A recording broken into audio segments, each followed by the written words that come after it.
Super. I want to thank Ansible for having me. I want to thank Ansible for keeping our cloud running. And I want to thank the handful of people I see in the audience wearing the Splunk.conf 2016 hoodies. A great combination. I'm going to talk today about data-driven DevOps. We've talked a little bit about DevOps already. What is DevOps? I'm not going to spend a lot of time on definitions, but I just want to let you know what I think DevOps is and how I use that term. I talk about, this is a canonical definition. This is the sort of thing you'll see in Wikipedia.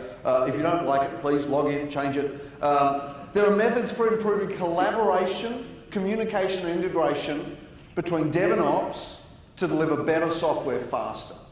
So, this is we're starting out by looking at the culture, we're looking at people, we're looking at the capability of working together. You'll notice there's nothing really here about technology. DevOps is fundamentally about culture, it's about people working together differently, it's about empathy, and it's about sharing.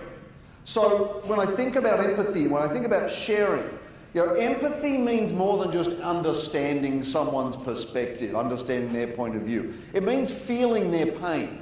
It means really understanding what it means to be them. To understand then what is your impact on their work. And in DevOps we hear a lot about empowered developers and empowered teams. And if you're understanding the systems thinking that is important within DevOps, then you understand your role within that system, and so you can make good decisions to be able to make your systems better. But it does also mean you have to be responsible with your decisions and, of course, with your activities. And I think empathy and sharing and responsibility and empowerment all mean that you need to be accountable to each other, to your teams. So I think it's important that one way to be accountable to each other, one way to encourage sharing, to encourage this culture of collaboration, is to share data. Now, I put up a definition of DevOps earlier on, and you'll notice there was nothing prescriptive about it. It described the output. I talked about culture. I firmly believe that culture is an output, not an input. Culture is something that happens because of what you do. Culture isn't what you do. So how do you get to this cultural change? John Willis, Damon Edwards, a couple of leading thinkers in the DevOps space, came up with this idea, CAMS, the idea of culture, automation, measurement, and sharing being the things you do to create this new culture.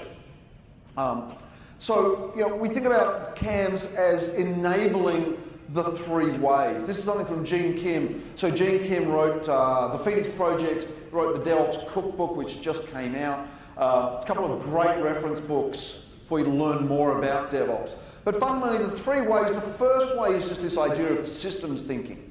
So understanding the entire system, from idea to customer, and what is my role in that system. So instead of I'm developing software, it's I'm helping my customer buy a product, use a service, get an outcome. Instead of just I'm helping to run a server, you're thinking also about I'm helping my developers to create code, I'm helping my customers to buy services, to buy products. Then you start to look about the feedback loops. So you start to amplify these understandings. And so development and operations working a bit closer together, saying, look, well, last time you deployed code, this caused a problem with my infrastructure. Last time you stood up this infrastructure, it caused me this problem for my code. Continual improvement based on the feedback loop. And then looking at these ongoing learnings that enable experimentation. As you establish these continuous feedback loops, you're able to do things quicker, do smaller things, and try things and see if they work. So you can do this constant iteration because you're always learning from each other about what's working and what's not. But what should you measure? If you're talking about measurement and data, you're talking about sharing and automation and measurement so that you can understand your better culture. What do you share? So back in 2009, at Velocity Conference, Paul Hammond and John Allspaw put this presentation up, which was radical and revolutionary at its time. 10 deploys a day. Now, of course, Amazon is doing something like 11,000 deploys a day today, but in 2009, this was amazing. But you know, the question is, what should you actually measure? What data matters? You know, I don't know, has anyone seen the movie Office Space? You know, this is like a documentary. You should absolutely watch it. So if you're Milton in the basement and you're worrying about what you're doing, it's like, I'm working hard, I'm working hard. That's not systems thinking, right? That's about your activity. And maybe it just means that you're actually more worried about your swing line than you are about getting a product out to market. Conversely, if you're Lundberg, you want to know more about what's happening, what are you achieving, what are the outcomes, but you're not interested so much in the process. You want to know what are you achieving. And if you're not achieving enough, he'll ask you to come in on Sunday. So I want you to think about what metrics matter to you. So here is some research. We conducted this research with Computing UK magazine and looked at some of these different metrics that you can accommodate and start to share. So what metrics would be most useful? People who have adopted DevOps talk about measuring speed. You know, we hear this quite frequently in the community, the idea of understanding cycle time and understanding waste. You know, where am I wasting time? Where am I wasting people and resource? Where am I, for example, doing too much manual work rather than automating work, and therefore wasting time because I'm using people to do that work rather than systems like Ansible. Looking at things like customer satisfaction. This is something we don't often do in IT, is look beyond release and see what are we doing that's affecting our customer, affecting our end user. Looking at outcomes. We also see, for example, the idea of measuring quality. So how good is the release that you're doing? How do you know it's a good release? Do you know it's a good release before you release it? Or do you only find that out afterwards? Of course, things like cost are important, uptime is important, user adoption, the business impact and so forth, these are important. I'm not going to tell you what your metrics that matter are. I mean, I do have some ideas. I think it's important to measure culture. Sometimes you can measure culture through systems. Sometimes you need to do it through human systems, like talking to people. But you can actually check things as well. You can check things like retention, work hours, call-outs. If one of the core reasons we do DevOps is to improve our culture of collaboration, communication, to improve that empathy, then we need to understand how we're making each other's lives better. And we actually heard earlier on that one of the big outputs from Ansible is not being called out at 3 o'clock in the morning. That's certainly one of the big outputs from DevOps, is the culture does not encourage those 3 a.m. call-outs. So some of those cultural things you can actually measure. Think about measuring process. Here I think about the idea to cache life cycle. Some people think about the plan to release life cycle, and you can name it all sorts of things. Idea to cache, idea to release, plan to drop, pull to deploy, depending on what your cycle looks like. But I really like the idea of idea to cache. It's about connecting the business to the customer so that they are part of one big system. And that's what we're here for. I love technology. I'm a geek at heart. I always have been. But I get paid to be a geek because my business makes money from me doing stuff. The same with all of you. If you're into your code, into your infrastructure, into your automation, you're doing that if you're not understanding how do I contribute value to the company? How do I get ideas out of my business leadership? Make money, provide a service, do what you need to do. If you're not thinking of that entire system, then you are in a silo. You're not carrying out this empathetic systems thinking. Quality is important. Some simple metrics you're probably looking at already, things like test pass, coverage rate, the severity of failures, backlog. Systems information is important. So things like throughput, uptime, latency, lag, the production status. What are you looking at there in terms of metrics? I mock the concept of measuring activity, the Miltons of the world, but it is actually still important. The stuff we do delivers the outputs we want. So that is still important, of course. And I do believe fundamentally we've got to look beyond release and we've got to look at impact. Not just impact in technology terms, but definitely impact in business terms. And again, I can't tell you what your metrics should be, but things like, how much money am I making? Was this release able to increase my customer sign-up, my cart checkout, my cart fulfillment? Did it impact my cart abandonment rate, my click-through rate? These sorts of things. Now, I'm not going to go into the specific metrics that I think are available for every stakeholder, but I think it's important to understand every stakeholder in the entire system of development and operations and delivery has metrics that they care about. Now, if you care about them, then you should care about their metrics as well. Because in a DevOps mode, we want to make each other better. We want to make ourselves better, we want to learn, a culture of continuous learning and continuous improvement. But that means we also want to understand, what can I do to make my teammates better? That means I need to know what they're measured on. And one thing that I see quite a lot is people asking, how do I, for example, get my QA team to go as fast as I want to go? How do I convince my management that adopting a DevOps culture is going to be good for our business? And yet they ask those questions without actually understanding what motivates those people. So if you're in development and operations and you want to get your QA team or your security team or your networking team to join you in that journey of agile thinking, without knowing what motivates them is really hard. And often what motivates people in business environments is what they are personally measured on. It's how they get paid. It's what their bonus is measured on, as well as what they want to try and achieve for their company. So these slides will be available later on, and you might want to take some notes on this slide later. I won't go through all the numbers, but understand that you need to know that every stakeholder has individual metrics that they care about deeply. And so you should care at least somewhat about their metrics.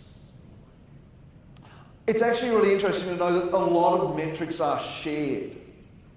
So, thinking about your own metrics is important, thinking about someone else's metrics is important, but also I would encourage you to think about, what metrics do I care about that someone else also cares about? What do I share? And here are some examples, like QA and security are both going to care about remediation times, because the longer a problem is outstanding, the more work QA have to do to try and figure out what's going wrong, but also the longer an exposure is made that security have to worry about. So you think about these sorts of things. Release time. PMO cares about release time. Developers care about release time. These are different types of groups, quite different, but they care about the same sorts of things. You think about return on investment. So the business cares about return on investment, but also leadership within IT cares about that. So again, think not just about what metrics do I care about, think also about what metrics do my teammates in other teams care about, and collaborate on those and communicate together on those metrics that you both care about. Of course, if it's just in Dev and Ops, there's a bunch of things you can look at. Again, I've sort of narrowed them down into 4 different categories. There's quality, velocity, the business impact, and the human impact. And don't forget that DevOps is about people. So you must understand, what is the human impact of my work? And as I said, you can measure that. So some of the things there, by the way, I mentioned retention, call-out hours, but you can also think about work from home days. Is your office environment so toxic that people don't want to come into the office? Or is it a really friendly place that people love to be? Little things like this have a very big window into what impact you're having.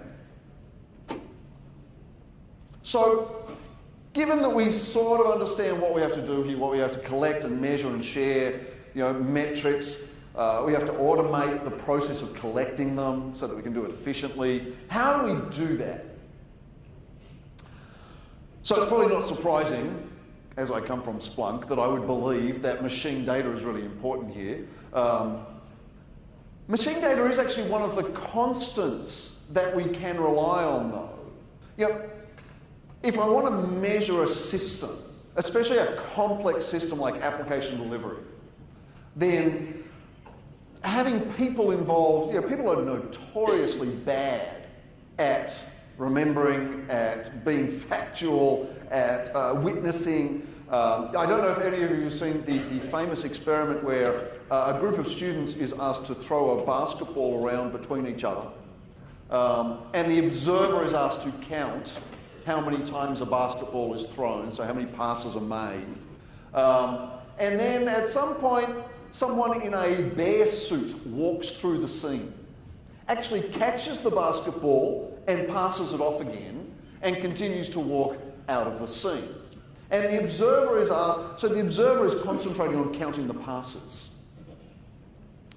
At the end of the experiment, the observer is asked something along the lines of, what colour was the bear? And they're like, what bear? It's a fascinating look into how people look. Visibility, you've got to pay attention to what's going on. You've got to be looking for the right things, and machine data helps you look for the right things. Machine data gives you visibility across the entire development landscape. So the life cycle, and this is Gartner's life cycle, I'm not wedded to it, the idea of plan, code, build, test, stage, release, config, monitor. Your cycle might look different, and it probably does. But getting visibility across the entire system, you can get that from the machine data. So this is the data generated by systems, infrastructure, applications, and tools. And so, we already heard today a number of you using multiple different tools, even within the same company, even overlapping tools, to get the jobs done in maybe different departments with different applications. But having a data fabric that collects all of the data from all of these tools gives you visibility to what each of these tools are doing. Now you can then connect that with the operations environment. Sounds like we're doing a little bit of DevOps here. Getting visibility from the infrastructure, from the other monitoring systems. You're collecting all this data will give you information about the velocity of your application delivery, the quality of that delivery as well. Is it actually working in production or not? The business impact, because you're able to measure, for example, coming off your website or coming directly out of the application, whether you're increasing revenue, increasing customer sign-ups, increasing click-through rates, and so forth. So you can measure a lot from machine data. Even when you start to get into things like human resource systems, you can start to measure a little bit of that cultural impact and the human impact too. So what sort of outcomes can you expect from this? To start with, you can find and fix problems faster. Sharing data between development and operations especially lets you get over those finger-pointing battles. It's always a network problem and that sort of stuff. And actually start to talk facts, start to talk data. With real-time insight into all of these various systems, including in Dev and Ops, you can really start to see what's your error rate, not just in production, but also in staging, for example. So you can start to see what sort of problems am I going to introduce. And when a problem does happen in production, then you can start to see, well, what caused it, and you can work together even down to the individual application release. And you go, oh, the release we did last night caused this problem to happen, and I know because the machine data tells me so. It's actually incredibly useful. We heard just now from a couple of fintech companies about the issues around compliance. And it's one of the premises of compliance that if you write the code, then you can't get access to the code in production. Segregation of duties is actually sort of an important compliance mandate. So being able to give developers access to the outputs of production environments through that machine data, you can give them the full access they need to do diagnostics without necessarily giving developers root access to a box. So you're maintaining that compliance. But it's also about speed. I talked about the velocity issues. So accessing that data really quickly to solve the problems really quickly. So that's one of the first values there. Shared data helps you deliver faster. I talked about that systems view and the continuous feedback loops. So if you're always able to see exactly the impact of what you did, as a developer, I release new code into production, and all of a sudden I can see user rates go up, or revenue goes up, or maybe lag time goes down, or latency goes down, or maybe it goes up, maybe it's the other way around, then I can immediately do something about it. And this comes back to another concept in DevOps, the idea of roll forward. Instead of rolling back, because you do a big release, and so if something goes wrong, you haven't got time to fix it, so you have to take it out and fix it and then put it back in. In DevOps and Agile and continuous integration, continuous delivery, you should ideally be looking at doing very small releases that you can fix if something goes wrong, because they're small and manageable. So when you do this, when you get this real-time insight from all of your systems, you can iterate really quickly. And so product ideas get out in front of customers faster, and you can iterate with that insight, knowing what you've done is good, or you can fix stuff because, well, you know what you did was bad. And by the way, as I mentioned before, the auditors are happy because we're keeping compliance mandates. Shared data also does improve quality.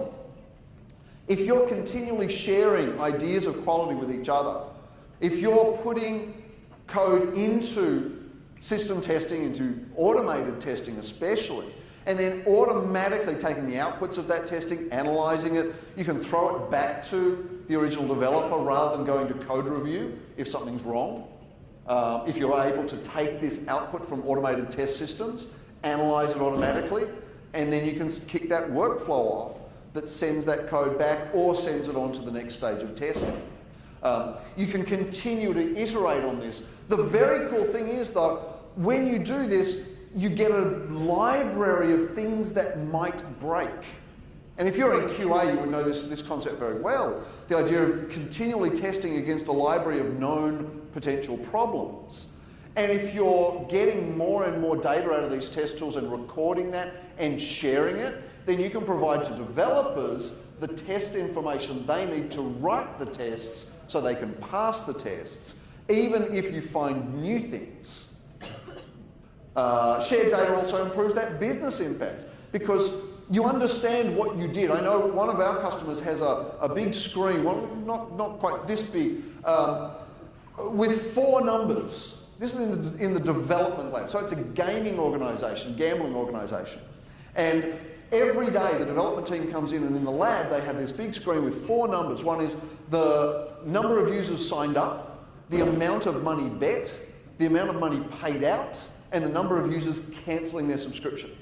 So every day they can come in the morning, look on their big board and see if they did good or not from last night's release. They can literally compare yesterday to today, and if it's good, they can double down.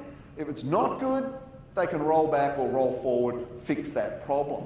So understanding what is the impact of my release on my business goals, A, requires you to understand your business goals, but B, requires you to measure and correlate releases with those business impacts.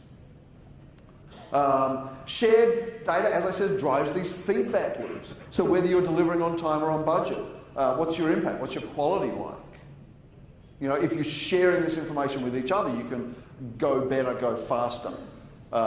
Shared data enables this continuous improvement loop. So whether it's feeding defect information back into the original coding process, feeding those new acceptance criteria back into the release management team, feeding those quality standards, things you found out in production that broke that you didn't expect, and feeding that back into the QA cycle. So next time, next release, they test for that, so that will never break again in production. Just feeding enhancement requests back, stuff you didn't get released, and feeding that back into the PMO, for example. This is this virtuous cycle. This is the third way that Gene Kim described in the Phoenix project. And it delivers real results. You know, these are some results from customers of mine. WebOps, improving performance, improving the quality of releases because you're looking at both prod and QA together and sharing those metrics. Understanding customer sentiment and knowing what that means from me releasing that code. What does that mean to what my customer feels? An awesome company I know called Red Hat used to have a whole bunch of different systems collecting data. and it just wasn't shared, it wasn't really that useful. But when you pull it all together, an amazing thing happens. You start to find things you didn't even know existed. You start to ask questions you didn't even know needed to be answered, because all of a sudden you've got all this data in front of you. And you can focus on innovation rather than on minutiae of your job. And just like Ansible lets you focus on using your skills and value rather than manually repeating tasks.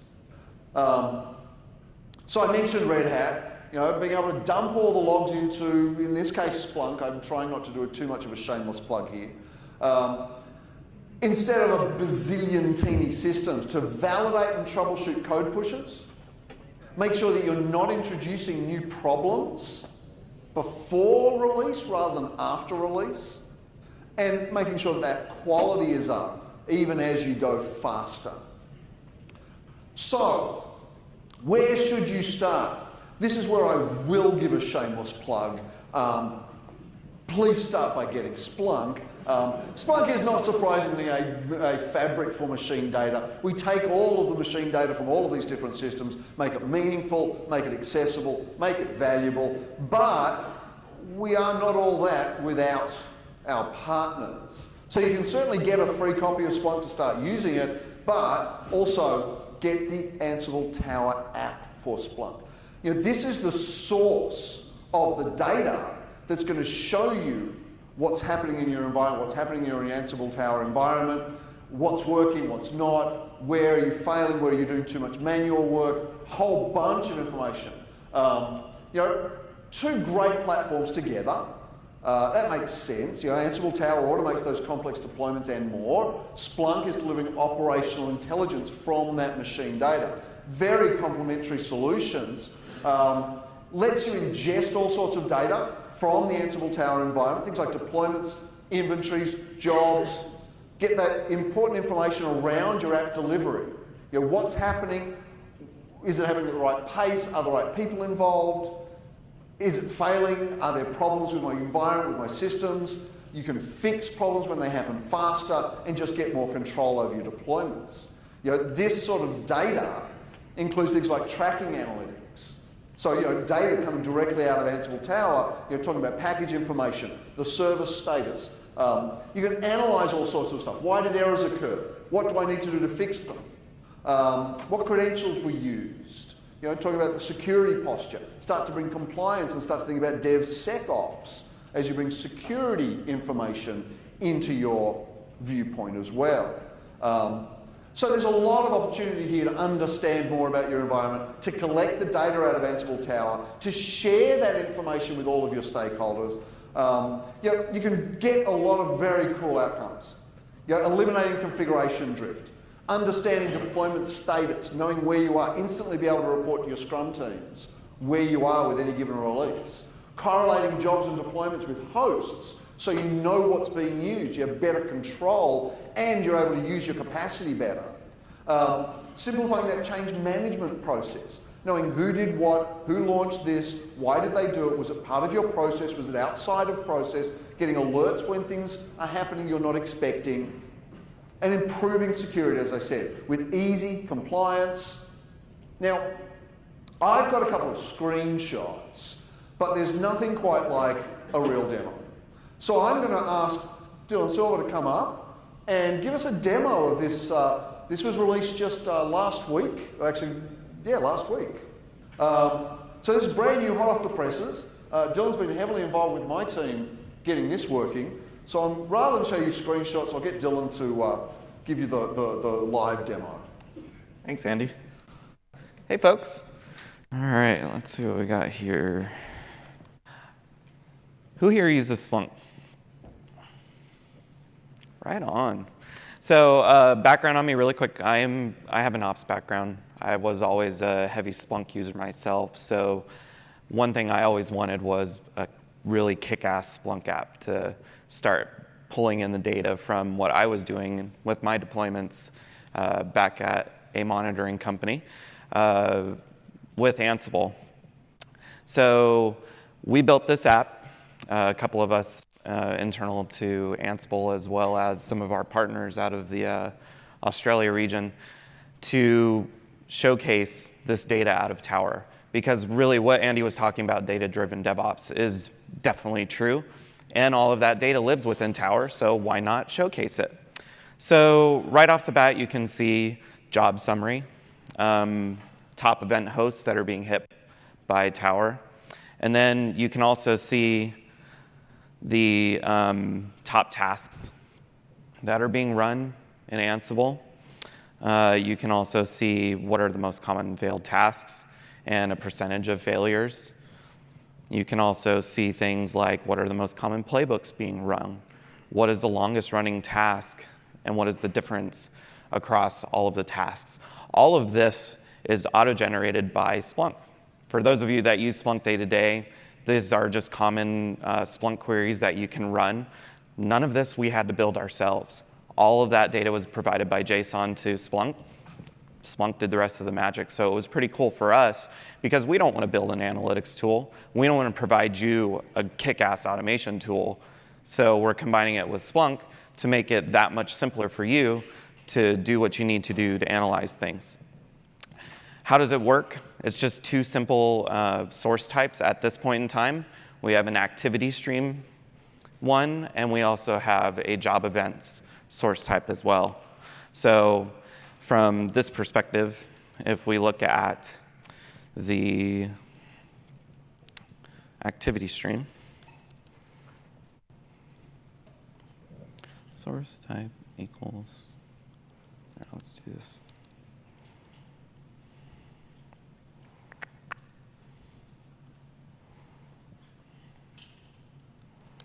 There you go. So you can see this is actually pulling from two different Tower systems right now, one in my dev environment and one in one of our sales engineers' dev environments. You can see the full JSON object is being pulled in, and every single piece of that JSON object is automatically identified as an interesting field. So even things that we aren't providing out of the box for dashboards or any simple stuff, you can start building Splunk queries off of right off the bat.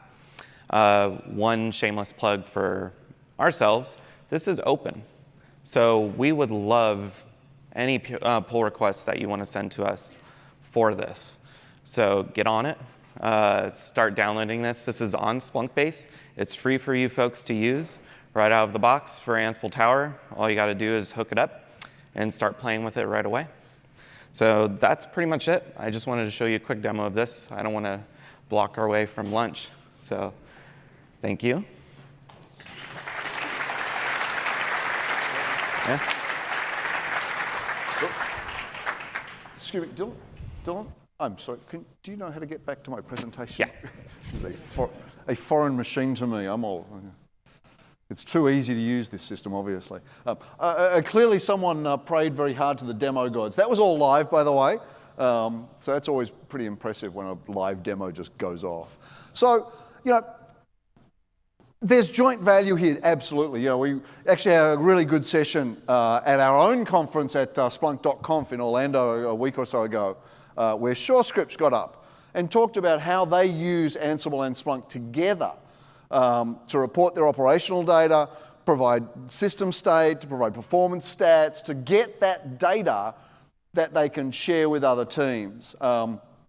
So, as Dylan said, don't want to stop you from lunch, the most important part of the day. Just want to remind you, data-driven DevOps needs that visibility. So visibility across all the different parts of the workflow, visibility across all the different teams, and all the data that they generate, whether it's development systems and data, whether it's operational systems and data. Splunk provides that backbone for modern IT that lets you collect all of that data, including from Splunk, from Ansible Tower, because together, I think we're better.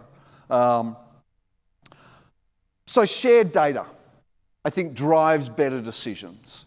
Shared data about application velocity, across different silos, tools, processes, where the bugs are happening, whether you get bottlenecks, whether you're doing too much manual work, identifying things that are repeatable that you can automate.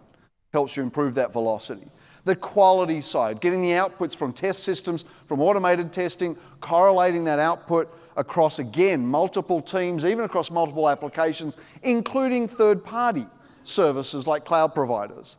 And understanding the impact of your application, as I said, connecting the ideas directly to your business outcomes and making sure you're doing the right thing. So that's all I have today. I don't think we have the opportunity for questions, but I will just thank you. Please take a look at the additional reading. There's a lot of good sources here. Thank you for your time. Thanks, Andy, very much. Appreciate it very much.